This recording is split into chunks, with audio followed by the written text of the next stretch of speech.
and welcome back to the FSF podcast. This is the show that is made by nerds for nerds. Now, you may have noticed that I'm not in the normal nerdatorium, and I could have put a background on, but that just didn't seem like fun. It's too cold here in Michigan, and I live in a place where the weather hurts my face. So I came inside the house instead of working out in the garage that's not insulated. Hope you'll forgive me for this time. Anyway, our guest in the nerdatorium today has been somebody that I have been jonesing to get on this show for a considerable amount of time. Now, they've been in the entertainment industry since 1965 as the King Family Show on TV. Since then, you've heard them as one of the premier voice actors in modern Hollywood on shows like Teenage Mutant Ninja Turtles as Leonardo in its original run. That's where I became a fan. He was also He-Man in the 2002 run of He-Man and the Masters of the Universe. But you also heard him as in Lion King sequels as Simba. He's in Metal Gear Solid, Robotech, World of Warcraft, the Tick animated series. I could literally go on and on and on and on. I'm so very, very excited. But tonight with this guest, we're going to talk about their origin story, growing up around the entertainment business. He's got a book out we're going to talk about as well, and his transition to voiceover, his new book. There's lots of fun things ahead of here for us. So please help me in welcoming the ever amazing, and I can't believe they're here, Cam Clarke, to the show. Welcome to the show, Cam. Thank you, Tim. Thanks for having me. And what a buildup. I hope I can live up to that. But you know what I heard was when you introduced that? I'm in Michigan and it's freezing. Because I'm here in LA where I'm trying to get all Christmassy. Went to the Christmas tree lot today and it's bloody 82 degrees. And I would love to trade you for the month. I would so trade you in a heartbeat. Not even a problem. If it were up to me, we would have moved out of this state a long time. I love Michigan for about 8 months of the year. From the Burr months, I start losing my appreciation. So yeah. And for me, LA, I love it and also this is a very warm December that we're having, but for me, it's usually the latter part of December through June. And then I want to be out of here because it's bloody hot. I get you. All right. So well, Cam, enough about the weather. Enough about the weather. We've got things to talk about tonight, sir.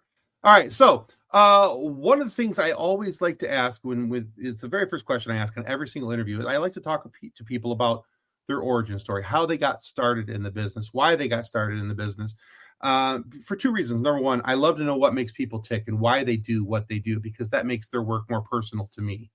And then secondly, I'm a giant nerd and nerds love a good origin story.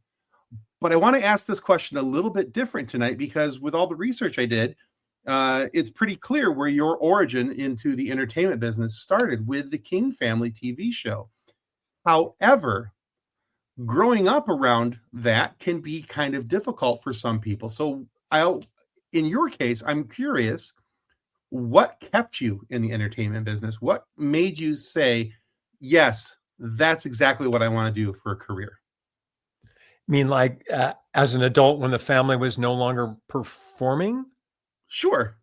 You can look at it both ways, both as a young man and then as an adult when you were now choosing your path. I was so little. I was 6 years old when the family show, we did a pilot in 64. And I was 6 and there's like 16, 20 cousins that were, the whole troupe was on stage. Every week was 36 or 37 members. So that's like a giant musical, right? More than a Broadway show. Anyway, it's all I knew. And I loved it.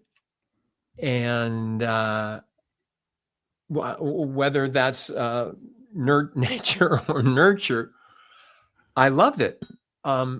My love that I thought what I was going to pursue was illustration. I went to Parsons School of Design and wanting to pursue illustrating for children's books, writing and illustrations for children's books was what I loved in high school. The books, the books I had as a kid and blah, blah, blah. Mm-hmm.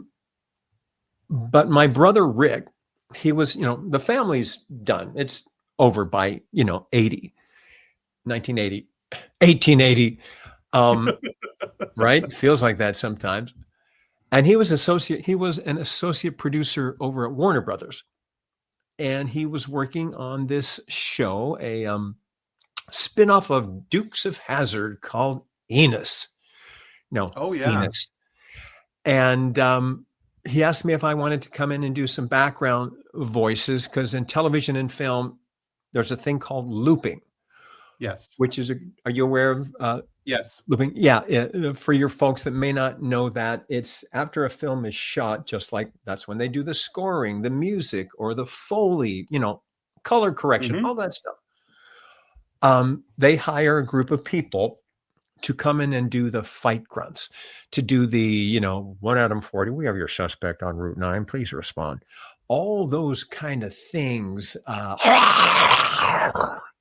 iZombie, I worked on for the run of that show, doing zombie stuff. Also, death, sex, anything that was needed. The television that's on in the background while the main scene is going on here. If it's a cartoon, they didn't have rights for whatever picture there. It's like you could buy the visual, but if you have the audio too, it's more expensive. There's all kinds of, rules. So I was doing that stuff. And it's like he would, but I was at Parsons and he'd say, hey, can you come in for a session on Wednesday? I have a big class I have a couple classes. I don't know. How bizarre is that? But I would go, and so glad I did. I was, doing a great job at Parsons, but I took the time to do this. And on, the serendipity of anyone who works freelance in the arts, you got to have the talent. Otherwise, right place, right time doesn't happen. Right. And right place, right time only happens if your antenna is up to figure out. Right place, right time doesn't just plop in your lap and go, yo, I'm here. You have to be aware. You have to read the room and go, oh, wait. Oh, this is right place, right time. Thank you. Yeah, I got that. Thanks. And I met a couple on one of these sessions, Linda Gary and Chuck Howerton, married couple. She was huge in animation back in the 70s and 80s. And they took a shine to me. Now, they said, have you ever thought of doing this for a living? And I went, no, I said, I'm going to be an illustrator or a gigantic movie star. I'm 22, whatever. And they said, well, we think you should. I went, okay. They chose to set me up with Chuck's agent, who took me, an animation coach, a straight up VO coach. And I never looked back. I still, because I auditioned for plays and for musicals and, print work and anything else. And nothing really took. I had, I got some jobs here and there doing commercials or whatever, did some plays. But when this took off, I went, oh, I guess this is my pursuit. And you kind of clear the table. If you're fortunate to have fallen into something that is working, you get the focus by going, okay, musical theater isn't panning out for me. I'm going to give my focus to this. Doesn't mean you can't audition for stuff along the way, but you've given your attention to the positivity that comes from something that is, if you are fortunate enough, that is working. So I always liked the business and I never hated it. Our time within the show, being with your family, if you like your family, it was like, the words escape me. It was just like love on crack. Oh, that's the name of my next book, Love on Crack. There you go. By Cam Clarke. We had a great time. And so I didn't have, which doesn't mean that there weren't kids in the family who went, yeah, this ain't my jam, and it was over. And Sure. it's like, I have a cousin who's a dentist, things like that. They were like, this is great while it lasted, but this isn't my love. Y'all have fun with that. Peace out. Bye. Yeah. Yeah. Yeah, I get that. Okay. All right. So yeah, that really makes sense. I mean, you were presented with a path, and it may not have been what you thought you were headed towards, but I think that's a nice allegory for life, really. I mean, a lot of times we end up on paths that we may not have anticipated. And it's because you were paying attention, right place, right time. And sometimes that's, but you, like you said, you got to have your antennas up. You got to be paying attention. All right. So with all of that in mind, you recently put out a book called Now They're All Here, The King Family. So walk me through the impetus for that book and what can people look forward to in that book? Now they're all, the title, which is, my cousins were like, that's your title? It's kind of a lot. I went, okay, y'all, you know what that means, though. Now they're all here is the only line my grandma had on the entire run of our show. It was our 1967 Thanksgiving special. Opening number, we had this gorgeous Victorian house that's, out in Camarillo, California, that stood in for the family house. Grandma's sitting on the porch. We all the family, all 36 of us, come marching up the stairs, singing Over the River and Through the Woods.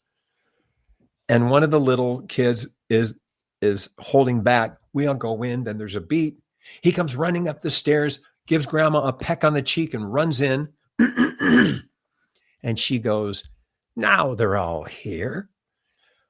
And just like the lines in movies that, we're not in Kansas anymore, or I'll have what she's having, or even, that's what he said, yeah.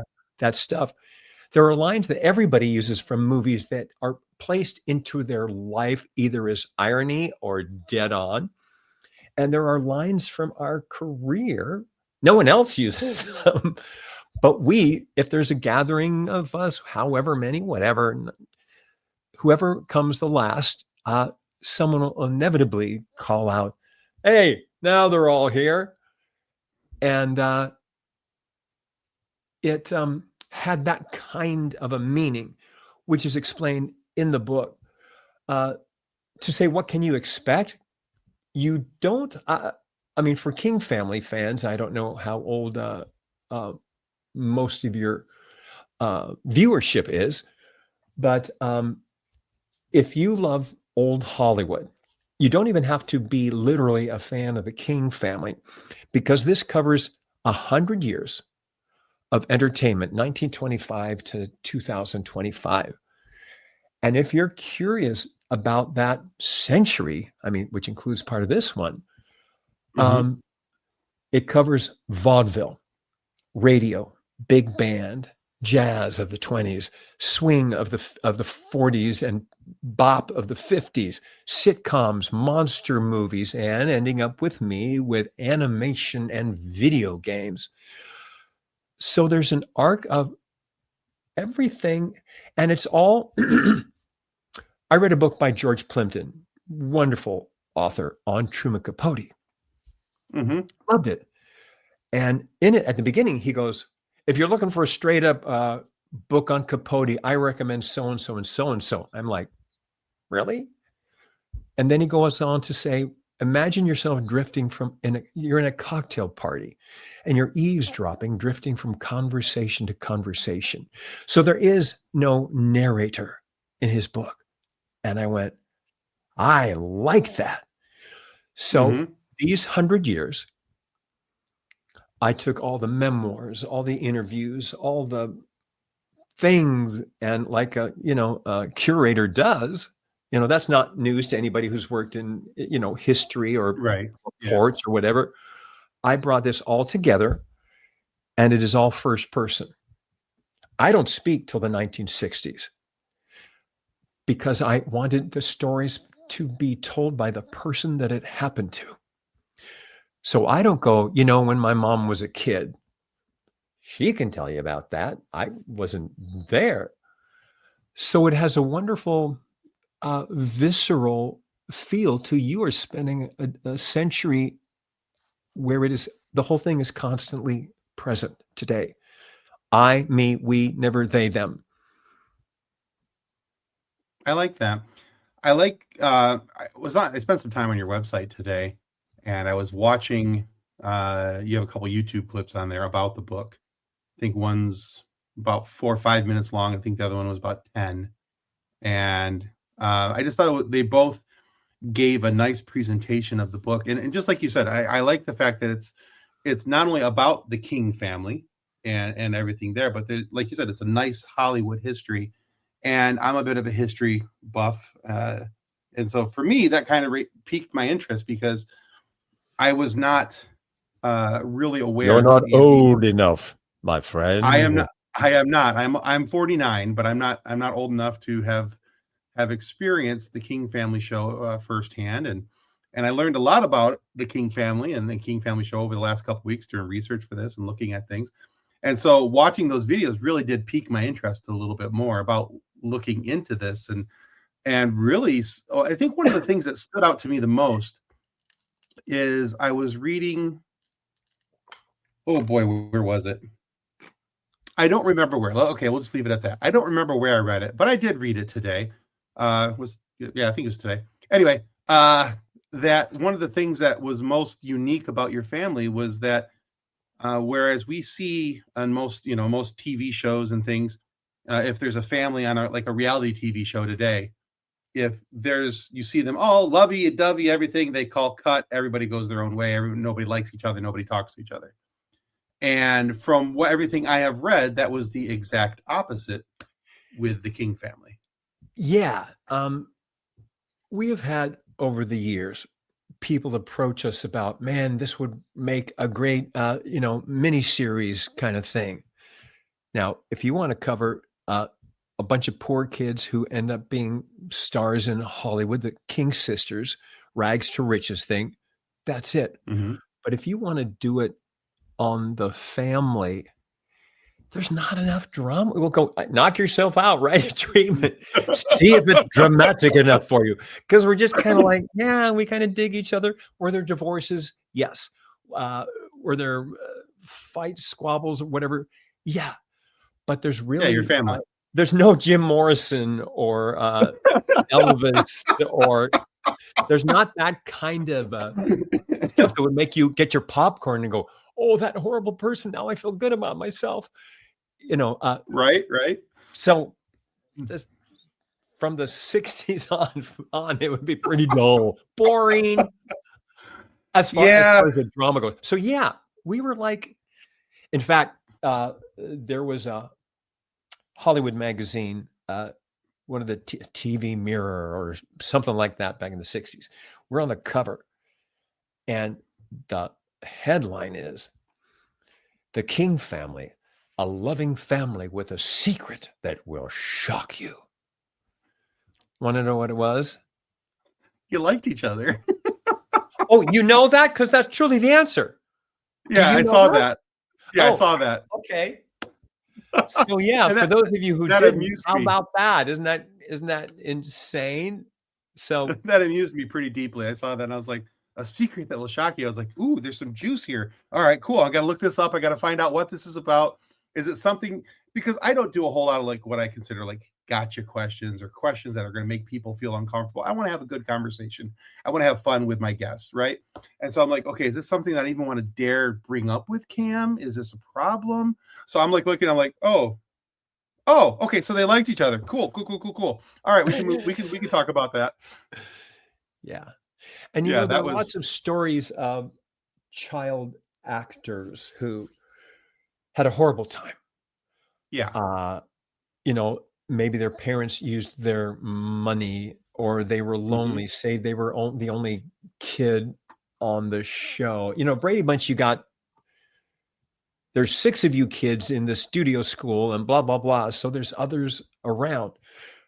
But all the same, you have your stage mother backstage, if that's indeed who got you into this. but we were all together, my brothers, my cousins, my aunts and uncles, the moms, the dads. So there was no separation of church and state, no separation of home and theater. And what you see on the shows was pretty much what we did at home. I know that's kind of crazy to think, but there was always music in the house, always singing, someone at the piano, just somebody jamming, guitar, whatever. It was always there. I love that. I always tell people that with our house that you can tell when people are having a good day because somebody's singing. Either me or my daughter, or if one of us is singing, if I hear my daughter in the other room and she's doing something in her bedroom and she's singing, I know that she's having a good day, and that warms my heart and makes me feel happy. And it's just kind of fun for us because my daughter and I, she's my little mini me. So it's kind of fun that way for me. But I do love that when I hear stories like that, where there's always music around, there's always this, and music is just like it's that beautiful gel that just kind of bonds everybody together. You find music that you find to get, and it warms your hearts and your minds, and you sing together, and it's for lack of a better term, it's almost a religious experience. You just have that come together feeling, So my brother who passed away a couple of years ago. Oh, silence your phone, Cam. What the hell? How unprofessional. I have a holiday home in the local mountains here, San Bernardino Mountains. And once a year, there are other times too, but this one weekend, a bunch of the cousins come together and spend a weekend.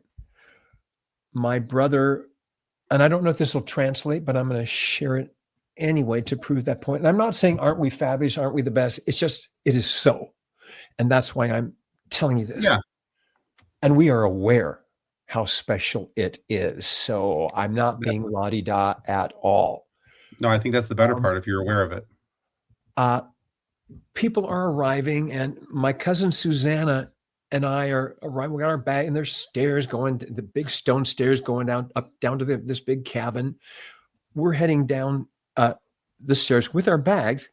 My brother Ricky is coming up the stairs singing James Taylor's "Long Ago and Far Away." I'm screwing up the lyrics. Anyway, this James Taylor song. Next podcast, if it comes up, I need to have the lyrics with me. Anyway, so he's singing this James Taylor song. He blocks our path, not blocks, but we can't get by him. And he's playing on his guitar, and Susanna and I just start singing the backups as JT would have done him on the song. Rick is singing the lead, and Susanna and I are, doing the Joni Mitchell, Carly Simon in the background. The verse ends, and he steps out of the way, and we head on in and go, so anyway, you're going to be in this room this weekend. And I became aware of what a knee-jerk. It wasn't like, hey, guys, stop. Hey, I'm playing this JT song. Let's groove.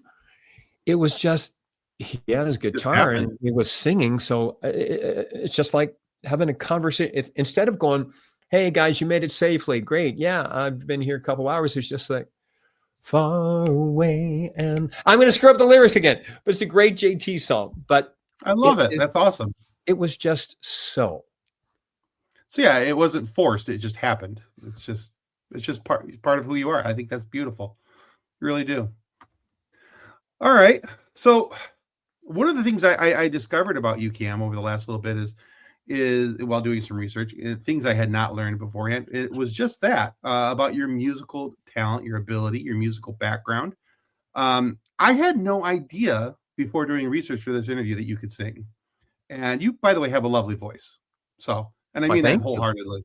Thank you. And I heard, then it's like, wait a minute, he sang for Simba? What? I was like, what? Really? He did it? Really? This is a thing? So I had to go look at that. I pulled up songs of you singing that. And I'm like, Simba's Pride. I watched that. I didn't know that was Cam Clarke singing. That's awesome. And it sounded something like this. Kira, how can you not want to be queen?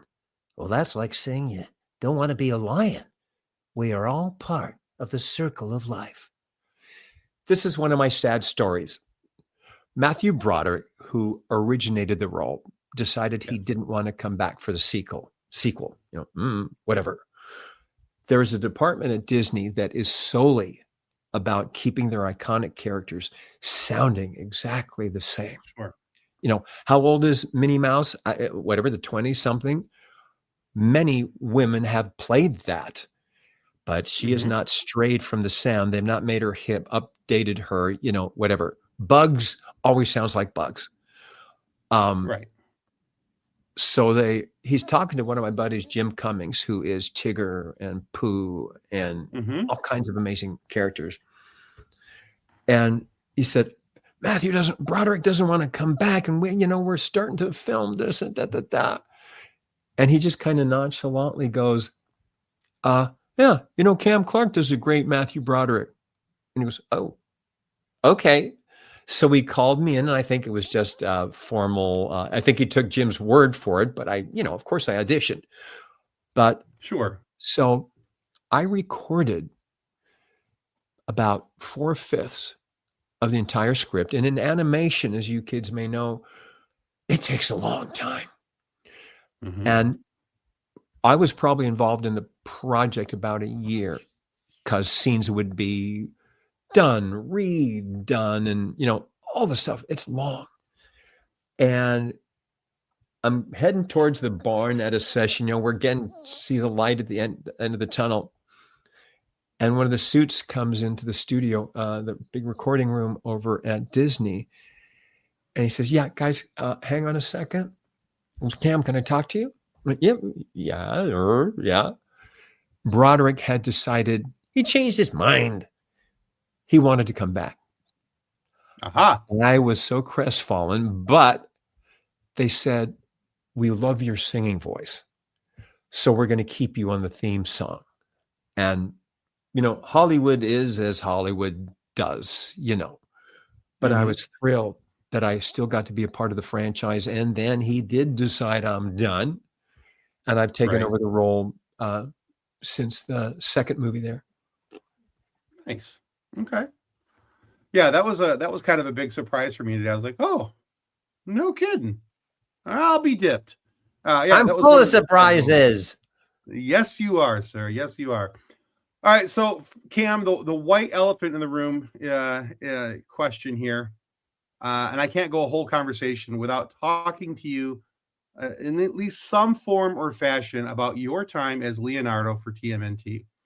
That ain't no elephant. That's a turtle. Yes, exactly. However, Leo was actually my favorite turtle, and that's one of the reasons why I was so excited. You have good taste in turtles. So when me and my buddies, we'd watch the cartoon, and then we go out, because I grew up out in the woods in the rural counties here in Michigan, and my buddy's family had like 150 acres out in the woods, and went down to this river, and we'd go out and we'd play Teenage Mutant Ninja Turtles out in the woods. And I'd run out and I'd grab two sticks that were kind of similar in size, and those were my katanas. And we'd go out there and we would just wail on each other, because we always had to pick one of us guys that was going to be Shredder in the Foot Clan. And yeah, so whenever it was your turn, you were pretty much going to get your ass kicked from pillar to post that afternoon. We're throwing crab apples as Chinese stars. We have sticks. I love it. All kinds. And I'm sure that you hear stories like this all the time at Comic-Cons, because I know you do quite a few of them.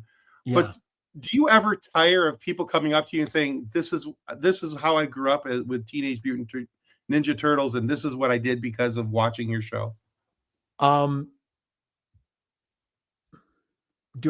It can be exhausting, spending, 3 days doing that. Yeah. Do I tire of it? The human part of me goes, yeah, I need to take a breather here. But do I tire of it? The relationships, of meeting people and spending 3 days getting paid to have someone say thank you for my childhood?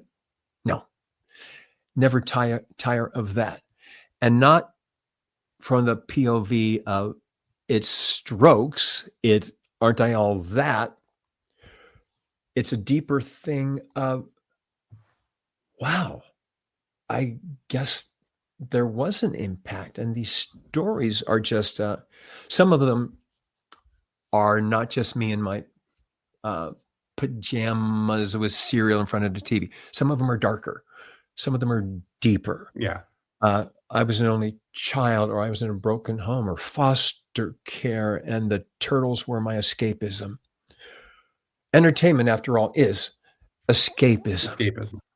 Absolutely. Documentaries, maybe not, not across the board, but the things we do for entertainment, they take us away. And there are also a lot of, I want to say kids, but adult,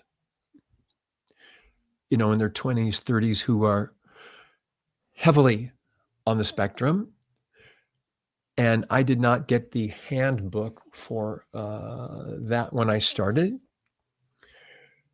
But I've learned to know what is expected of me in return if someone won't meet my eyes, if someone is weaving, if someone has their hands up here as they talk. And the most fulfilling thing is you see their parents knowing that many of these kids will never get to live on their own. Yeah. And they come up to our table, lots of us, not just the turtles, but all my dear friends who do this stuff. And the parents have tears in their eyes because they see their babies who are locked in this world shine and open up and become cognitive or available for something more organic. That doesn't mean that some are so deep into it that you sometimes don't know if they even heard you, but it's an engagement that their parents are just back there, like this, and that is so fulfilling. Townsend Coleman, who played Michelangelo, had a guy come up to him this year at a show. Was a soldier.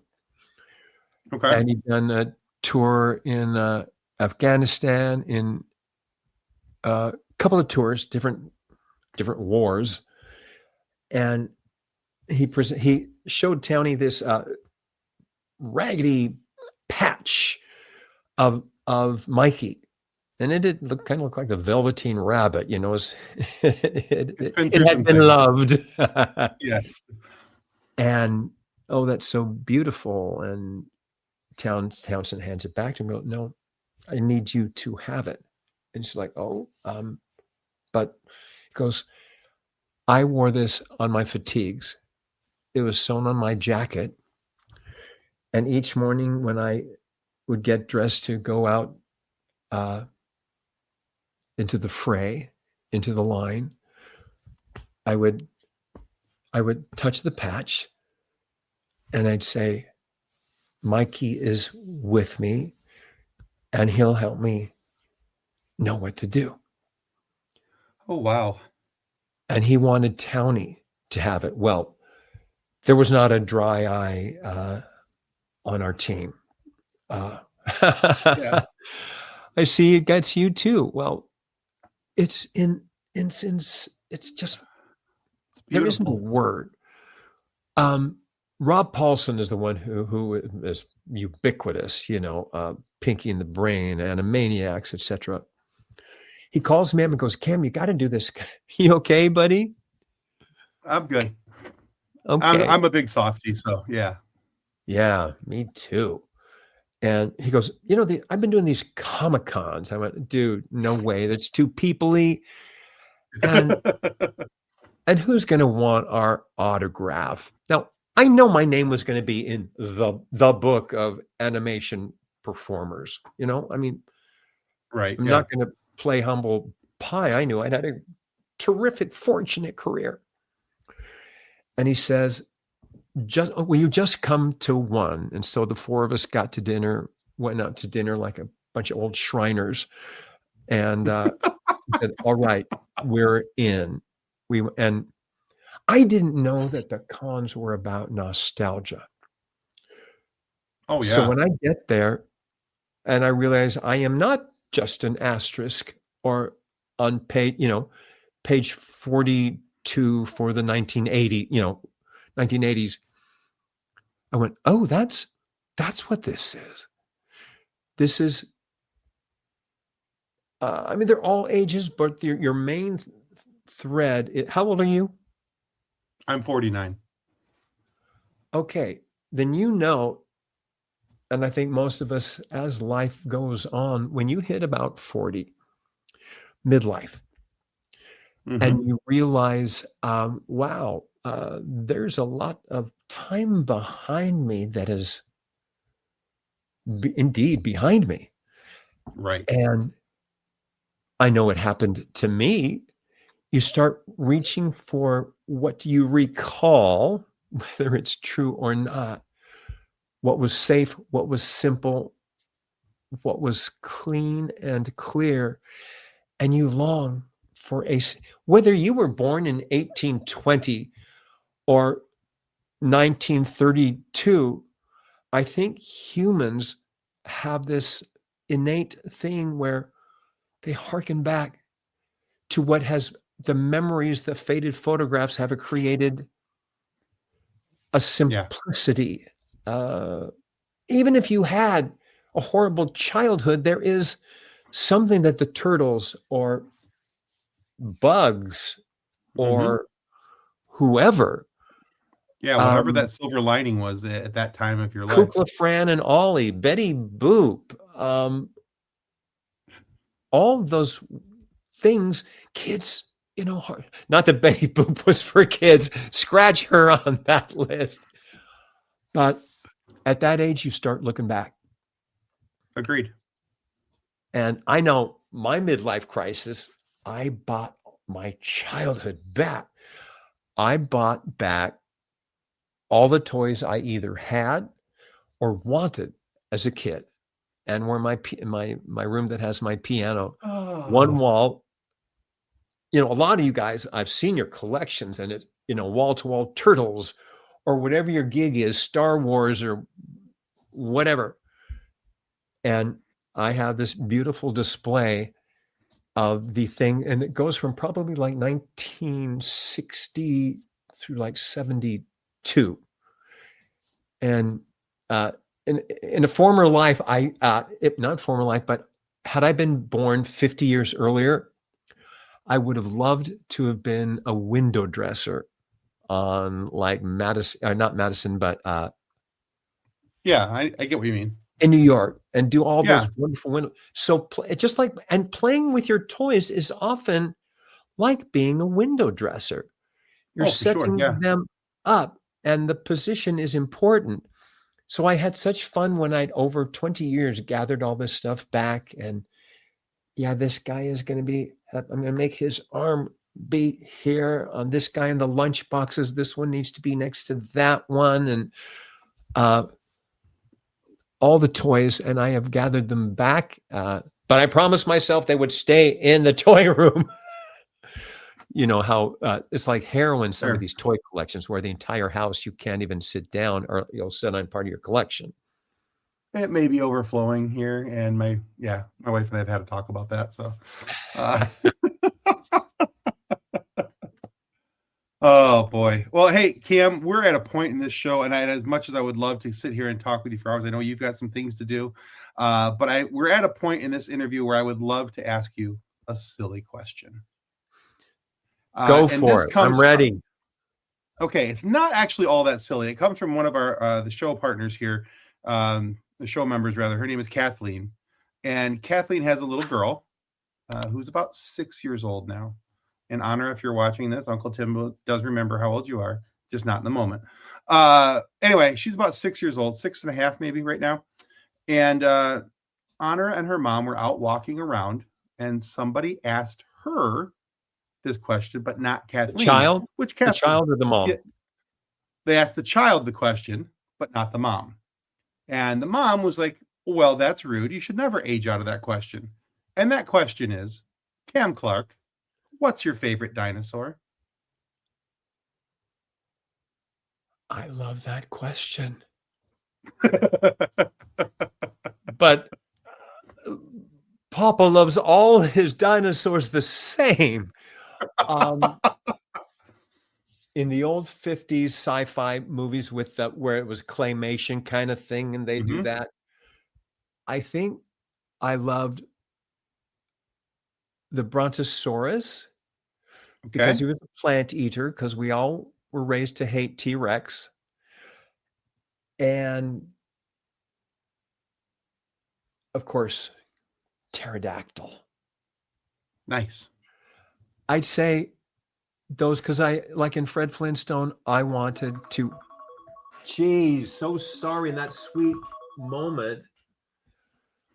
I was so jealous that Fred got to, ride on a Brontosaurus working in the quarry. Thought that would be so cool. What's your favorite? Triceratops. And why? Because growing up, before I was really getting into rhinos or Triceratops, I was into rhinos, and I thought rhinos were really cool, like modern day dinosaur. They had that big horn. I thought, and then I found out about Triceratops, and I was like, oh my God, it's a triple rhino. And that's why I used to call them, was triple rhino.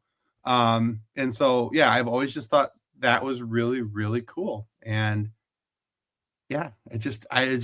Does that mean then you're a fan of Rocksteady? Because I know Rhino. I did like Rocksteady. Yeah. But yeah. So that for me, that was always it. I in my mind, that was like, that's the modern day Triceratops. They just lost a couple horns. So dig it. Yeah. All right, Cam, thank you so much for being on the FSF podcast today. Where can our listeners and or viewers go to find out more about you, your work, your book, whatever you got coming up? Right. My page, camclarkevoices.com, and that's Clarke has an E, Clarke. I show clips. I have of the old King family stuff. You might find that a hoot if you check those out. And I do interviews with my friends, other kid actors and such, and my cousins and stuff. And there you can also see where to buy the book. And also you can find it on Amazon. So that's pretty much where. Who is in charge of this phone?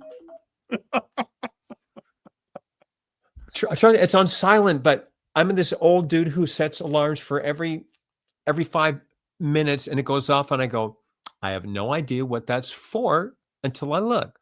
Oh, yeah, you have a meeting at 2:00. I set an alarm for this, because I'm like, squirrel. I get that. Yeah, but okay, so yeah, camclarkevoices.com, and at Amazon, that's where you can find out all about me. And if you want autographs and such, it's all there. And then Amazon for the book. And in this book, those of us, just to recall this back, any of us who had solo careers, there is a step out chapter for each of us. My cousin Tina Cole on the sitcom My Three Sons. My uncle Alvino Ray, who was a jazz legend and one of the inventors of the slide guitar, worked with Gibson. Wow. Personally, my dad was the king of the B horror flick in the 50s. And so there's his stories about these cheapo, 1950s schlocky movies. And then I have a step out chapter with a lot of stuff that, Tim and I have covered, is in there with, and this is all photographs. It's a coffee table book. So lush photography from all these eras. So you can find out about me there. Cool. And I always announce what cons are coming up. We're going to be in Florida in a place called Lakeland. Anyone from Lakeland? Lakeland's a place. In mid-January. Okay. So there you have it. Yeah. That's that's the long and the longer of it. Okay. Well, I'll make sure we put some links down below, not only for your website, but we'll put an Amazon link down there too, so people can have a nice hot click to go straight to Amazon and get your book. So they'll be able to check that out pretty easily. Now, guys, this also seems like just a fantabulous time to remind you that if you're not already following the FSF podcast here on this YouTube channel, now seems like a good old time to click that subscribe button. We like to call it the follow button because it costs you $0. Usually there's a cost to subscriptions. This one costs you $0. So follow us here on YouTube. And you're doing that helps us get more amazing guests like Cam Clarke here today and funny moments for you to be able to listen to and enjoy. So please consider following our show. It helps us more than I can ever really tell you. And be sure to check out Cam's work already. I know you already have, but there's some other cool stuff that you're going to learn about, that I learned about, and there's a whole lot of fun stuff. So with that being said, on behalf of Cam Clarke, thank you for listening and or watching the FSF podcast today. And may the force be with you as you continue to live long and prosper. Goodbye. Copyright 2025 FSF Podcast. Reference to any specific product or entity mentioned on this podcast does not constitute an endorsement or recommendation by FSF Podcast. The views expressed by guests are their own, and their appearance on the program does not imply an endorsement of them or any entity they represent. If you have any questions about this disclaimer, please contact us via email at info@fsfpodcast.com.